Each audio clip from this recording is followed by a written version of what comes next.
దేవుని పరిశుద్ధ నామములో మీ అందరికీ వందనాలు తెలియపరుస్తున్నానండి. ఈ దినం దేవుని మాటను మనం ధ్యానం చేసుకుందాం. పరిశుద్ధ గ్రంథంలో నుండి కీర్తనలు 84వ సంకీర్తన 2వ వచనం. యెహోవా మందిరావరణమును చూడవలెనని నా ప్రాణము ఎంతో ఆశపడుచున్నది. హల్లెలూయా. దైనందిన మన జీవితంలో ఎన్నో ఆశలు మనం కలిగి ఉంటామండి. ఆశ కలిగిన హవ్వ ఆ తోటంతా సంచరిస్తూ ఫలాన్ని కోరుకోగలిగారు. ఆశ కలిగినటువంటి ఏసావు ఆకలి బాధతో చేష్టత్వాన్ని ఇచ్చి ఆహారాన్ని కోరుకున్నారు. మానవుని జీవితంలో రకరకాల ఆశలు, ఆలోచనలు, ప్రయాసలు కలిగి ఉంటాం. భక్తులు అలాగే జీవించారా? వారి జీవితంలో ప్రత్యేకత ఏదైనా ఉందా అని లేఖనాన్ని మనం ధ్యానిస్తే, పదవి ఆశ కలిగినటువంటి కోరాహు సేవకులపైన తిరుగుబాటు చేసి దేవుని తీర్పు నుండి నశించిపోయారు. ఆ కోరాహు సంతానము దేవునికి విధేయులై ఆయన నడిపింపులో వారి జీవితాన్ని కొనసాగిస్తున్నారు. కీర్తనలు 84వ సంకీర్తనలో వారు దేవుని మందిరాన్ని గూర్చి వ్రాసిన ప్రతి మాట ఆత్మీయ జీవితంలో మనకు అవగాహన కలిగిన భక్తి జీవితానికి సహాయపడుతున్నాయి. వారు కలిగి ఉన్నటువంటి ఆశ, ఆ ఆశ ఏంటి అంటే దేవుని మందిరావరణమును చూడవలెనని వారు ఆశ కలిగి సొమ్మసిల్లిపోతున్నట్టుగా వాక్యం సెలవిస్తుంది. ప్రపంచమంతా దేవుని ఆరాధిస్తున్న దినాన్న ఈ మాటలు వింటున్న మనం ఎలా ఉన్నాం? సమయాన్ని దేవునికి ఇవ్వకుండా గృహాలలోనే సమయాన్ని వ్యర్థం చేసుకునేవారు.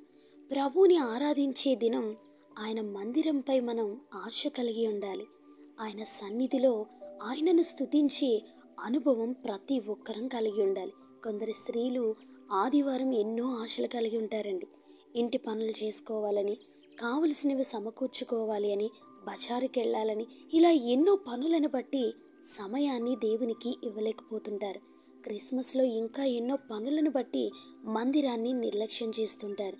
క్రీస్తుని చేరే సమయం లేనివారు, ఆయన కార్యాల పట్ల శ్రద్ధ లేనివారు, దేవుని ప్రేరణను నిర్లక్ష్యం చేసేవారు ఆత్మీయ జీవితంలో పడిపోయే ప్రమాదాలు, అగాధము వంటి శ్రమల చేత చిక్కబడిపోయే అవకాశాలు ఎక్కువగా ఉంటాయి.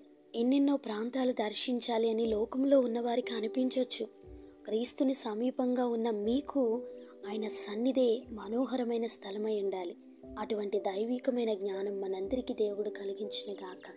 ఆమేన్. పరిశుద్ధమైన దేవ, మా ప్రియ పరలోకపు తండ్రి, మీ ఘనమైన నామానికి వందనాలు, స్తుతులు, స్తోత్రాలు చెల్లిస్తున్నాం. ఎందరైతే మాటలు వింటున్నారో వారందరినీ ప్రత్యేకంగా దర్శించండి. ఆదివారం దేవుని సన్నిధికి వెళ్లకుండా నిర్లక్ష్యంగా ఉండే వారితో మీరు మాట్లాడండి. పరిశుద్ధులు కూడి చేతులెత్తి ప్రార్థించుట కుటుంబాలకు, సంఘానికి, ఆయా దేశానికి ఆశీర్వాదము కనుక అటువంటి ఒక శ్రేష్టమైన కార్యక్రమంలో పాలు పొందుకోవడానికి ప్రియబిడ్డల్ని మీరు సిద్ధపరచండి.